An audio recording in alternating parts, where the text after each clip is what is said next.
Hi you two. This week we're still going to be talking about our lovely new friend Claude Monet, and we're going to be talking about something else he did with his painting style. So last week we talked a lot about how he uses mostly cool colors in his artwork, and we talked about that technique called stippling. S-T-I-P-P-L-I-N-G, stippling. And does anyone remember what stippling was? I'm going to give you 10 seconds to think about it. I'm not frozen. I'm just giving you some thinking time. Thinking time. What was stippling? Any ideas? Have we forgotten? Oh, okay. So, stippling was when he used his paintbrush to do those little dab marks, remember? So we can do that with our pencils, we can do it with textures, and you can do it with paint as well. So you just get your brush or your pencil or your texture and just do little, basically like little dots, and we do lots close together so that it looks like the artwork has texture, like we can feel it. The other thing that Claude Monet did lots of was in his paintings of nature, he did this thing called a wash. Okay, and I promise it's not like washing the dishes or washing the laundry, washing clothes. So when we talk about doing a wash, it's when we do something in the background. So it would be the first thing we do in our painting, and then we would put layers over the top of it. So a wash is actually a very, very thin layer of very, very light color. Very light color, okay? So if we were doing this at school, we would use watercolor paints, and instead of doing 10 swirls in our watercolor paints like we would normally do, we might only do 3 or 4, and we would add extra water than normal so that the color is very light and very see-through. So think about what the difference is when you wipe your paintbrush on the pot first and then swirl, and how dark and bright that color is when you do your 10 swirls in the watercolor paints.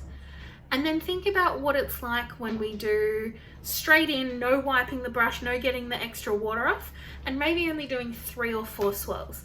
It's much, much lighter and more see-through. So he would paint his whole page like that, and that's called doing a wash. So we usually use it for a background, and we wash the color.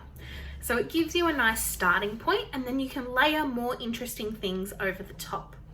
So today we're going to try and do a wash on our own, and you can do this using crayons or colored pencils, or if you're very lucky and you've got paint at home, you can do it with that. But we want it to be very, very light and very thin layer that covers our whole page.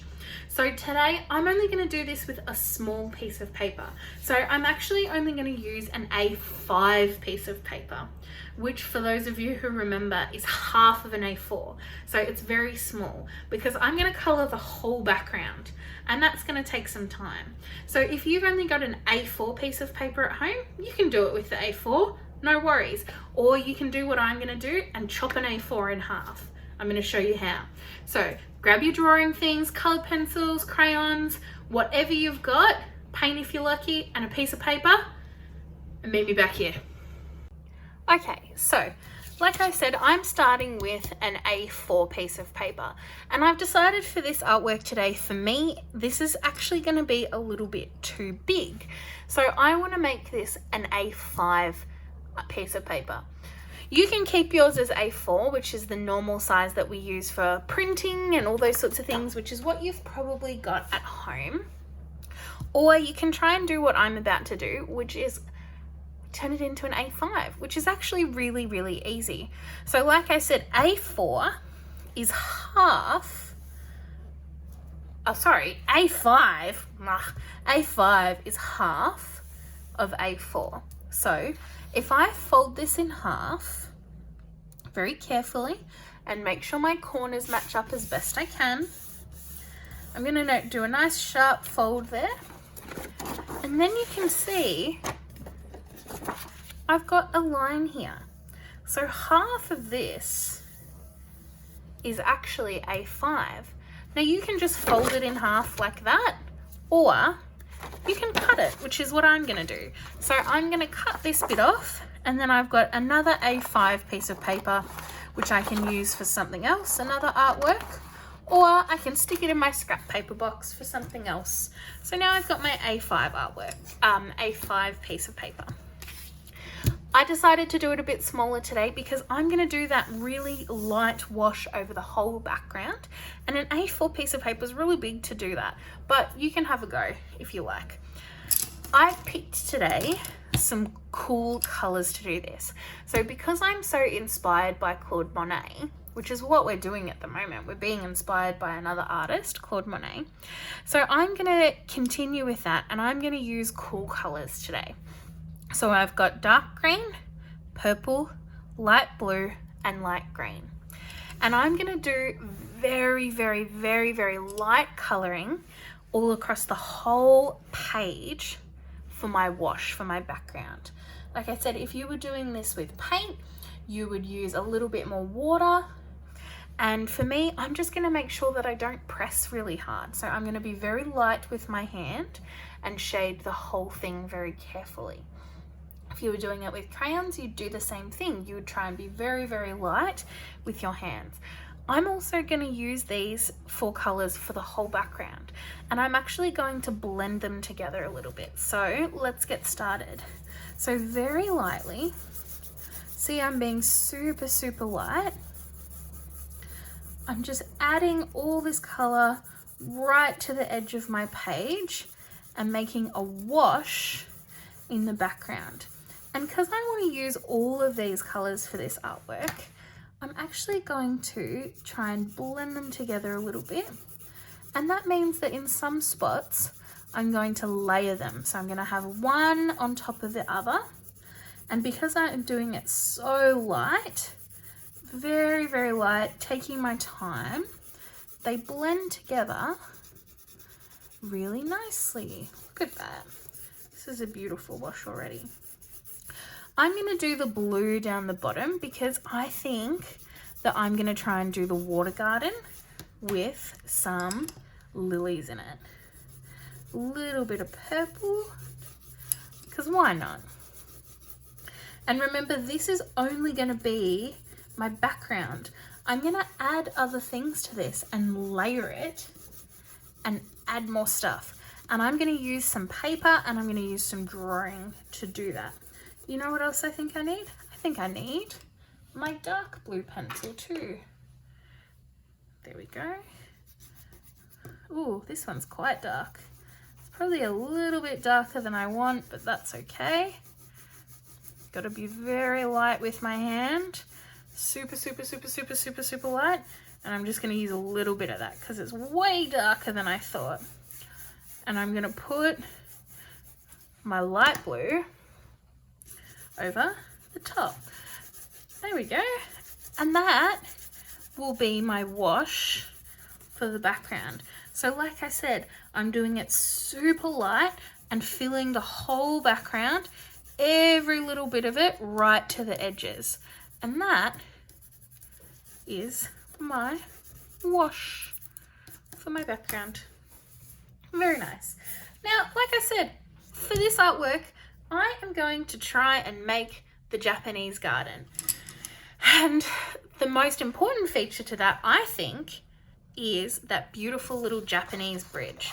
So I've got a black piece of paper and I'm going to do the bridge with some collage. But you can just draw if you would like to. So I'm going to just make sure that this is the right length for me so that I don't make my bridge too big to fit. And then the same thing we do when we do any collage. You draw it first and then you cut it out.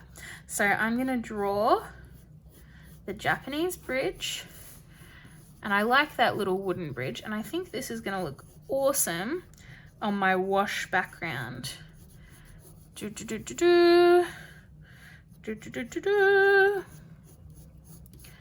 Little bridge. Got to try and make it even. And then I'm going to cut it out. Easy peasy. Like I said, if you don't have any colored paper at home or anything like that, don't stress. You can just draw.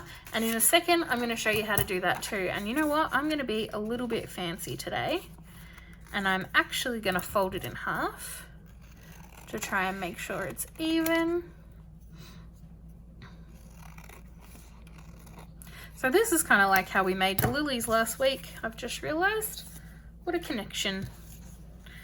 And then I'm going to cut some little bits out.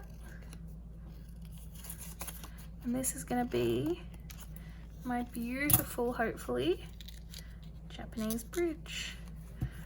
You've got to be very careful when you're cutting things like this. You've got to take your time and be patient. Otherwise things don't work out. But hey, you know, sometimes things just don't work out when we're in art and we're trying new things. Sometimes things don't go to plan, and so not everything is perfect, and that is a-okay. We don't need to stress about things like that as long as we are having a go and we are having fun, then that is what matters. One more little bit, I think, and then I'll have a nice little bridge. There we go. Hey, that's my little Japanese bridge. So I'm going to grab my glue stick. I'm going to glue it down. I'm going to put it pretty high because it's going to go over my water. And I'm just going to get a little bit more of my black paper. And I'm going to put some bits at the end as well. I think I'll make it a bit skinnier. It helps to draw these things first, definitely. My glue stick, glue stick, glue stick, glue stick.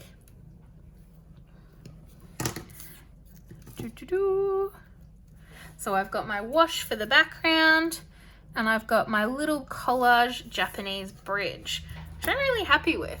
But I'm going to add some more detail to this. So like I said, if you don't have colored paper at home, don't stress. You can just draw straight over the top of the wash.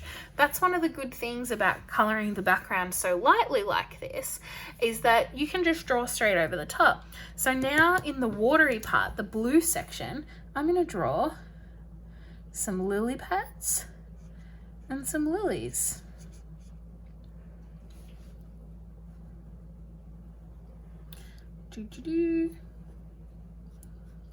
I like using the wash for the background because it means that the drawings that I do really stand out, but the background's just a little bit more interesting than if I had done it blank. One more little lily pad leaf, and then I'm gonna draw some lilies. So you can do this with texture, or you can do it with paper, or you can do it with colored pencil, up to you and whatever you have at home. So just do your best. Use what you've got. Sometimes we just got to use what we've got, even if it's not what we want.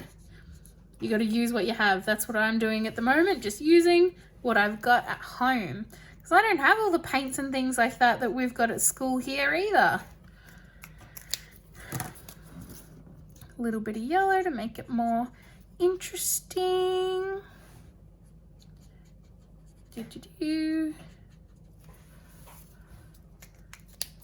And you know what? I need some dark pink too.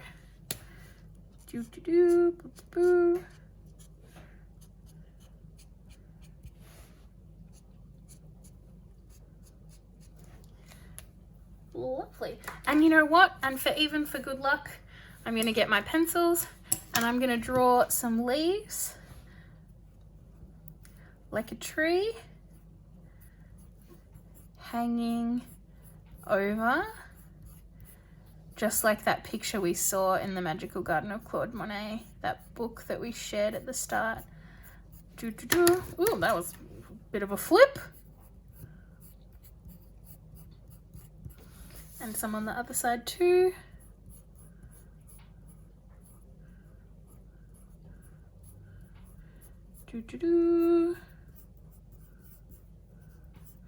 And then I'm gonna very lightly color it in. So see, even with pencil, I can go over the top of my wash and still have that beautiful, really light background, but also be able to draw more interesting things over the top to make my artwork.